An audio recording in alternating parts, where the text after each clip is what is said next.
Nature is crying for help. You cannot develop your economy by destroying the homes of those innocent animals.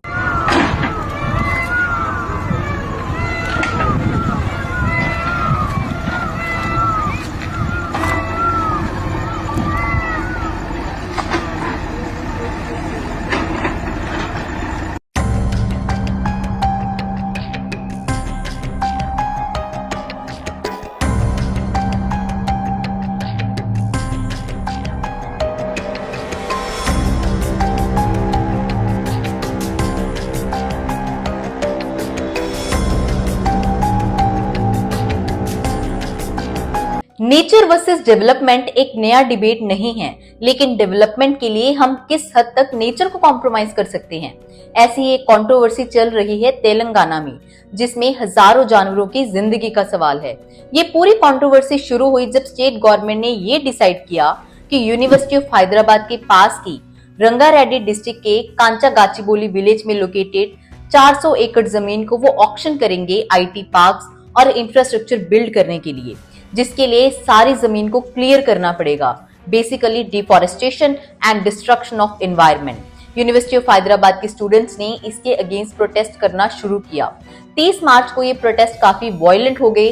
Police और बच्चों के बीच clashes हुए। 2 बच्चों को arrest किया गया और 50 से ज्यादा बच्चों को प्रिवेंटिव अरेस्ट किया गया। लेट्स अंडरस्टैंड कि ये पूरा केस है क्या। स्टूडेंट्स का कहना है कि ये जमीन यूनिवर्सिटी की है। 1973 में दिन प्राइम मिनिस्टर इंदिरा गांधी ने 2300 एकड़ जमीन यूनिवर्सिटी को दी थी कैंपस एस्टैब्लिश करने के लिए। इसलिए स्टेट गवर्नमेंट के पास में ऐसा कोई राइट ही नहीं है कि वो इसको ट्रांसफर करे। लेट्स फर्स्ट अंडरस्टैंड कि लीगली ये लैंड है किसकी। इट्स ट्रू कि 1973 में प्राइम मिनिस्टर इंदिरा गांधी ने आंध्र प्रदेश गवर्नमेंट को ये डायरेक्शंस दी थी कि वो सेंट्रल यूनिवर्सिटी ऑफ हैदराबाद बनाने के लिए 2300 एकड़ जमीन अलॉट करे, लेकिन ओवर द इयर्स इसके लिए कोई प्रॉपर डॉक्यूमेंटेशन हुआ ही नहीं। 2004 में चंद्रबाबू नायडू लेड गवर्नमेंट ने इस 400 एकड़ जमीन को आईएमजे एकेडमीज भारत प्राइवेट लिमिटेड को दे दिया स्पोर्ट्स फैसिलिटीज डेवलप करने के लिए। 2006 में वाईएस राजाशेखर रेड्डी की गवर्नमेंट ने इस अलॉटमेंट को कैंसिल कर दिया और ये सारा केस कोर्ट में पहुंचा। 2022 में तेलंगाना हाई कोर्ट ने ये कहा कि ये जमीन स्टेट गवर्नमेंट की ही है, ना ही आईएमजे की है, ना ही यूनिवर्सिटी की है, क्योंकि कोई प्रॉपर डॉक्यूमेंटेशन नहीं है। जिसके बाद सुप्रीम कोर्ट ने भी इस डिसीजन को अपहेल्ड किया और ये फाइनल हो गया कि लीगल ऑनर स्टेट गवर्नमेंट है। यूनिवर्सिटी के प्रोफेसर का कहना है कि लीगली ये लैंड यूनिवर्सिटी की नहीं है, बट मॉरली है। कोई ट्रांसफर ऑफ टाइटल नहीं हुआ है, लेकिन 50 साल पुरानी यूनिवर्सिटी की बाउंड्री वॉल इसकी ऑनरशिप का प्रूफ है। मोर ओवर स्टूडेंट्स का मेजर कंसर्न लैंड ऑनरशिप नहीं है, बल्कि एनवायरमेंटल डैमेज है। स्टूडेंट्स और एनवायरमेंटलिस्ट के अकॉर्डिंग ये जमीन इकोलॉजिकल सेंसिटिव जोन है। यहाँ फ्लोरा एंड फौना की 450 से भी ज्यादा स्पीशीज पाई जाती हैं। Peacocks, pythons, buffaloes, dears, different rock formations और वाटर बॉडीज यहाँ प्रेजेंट हैं। तो इस जगह को कंजर्व करना एनवायरनमेंट के लिए काफी इंपॉर्टेंट है।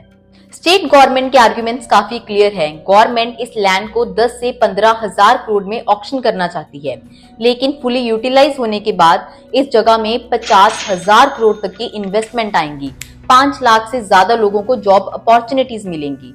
मोर ओवर लीगली डॉक्यूमेंट्स के अकॉर्डिंग ये एक फॉरेस्ट लैंड है ही नहीं, ये एक रेवेन्यू लैंड है और इतने सालों से इसे सिर्फ इंडस्ट्रियल पर्पसेस के लिए ही यूज किया जा रहा था।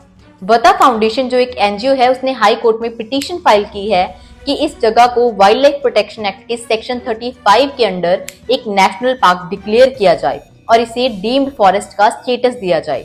स्टेट गवर्नमेंट इस लैंड को क्लियर कर रही थी। स्टूडेंट्स ने हाई कोर्ट में पिटीशन फाइल की और कोर्ट ने कहा कि अगले हियरिंग तक इस सारे काम को यही रोक दिया जाए।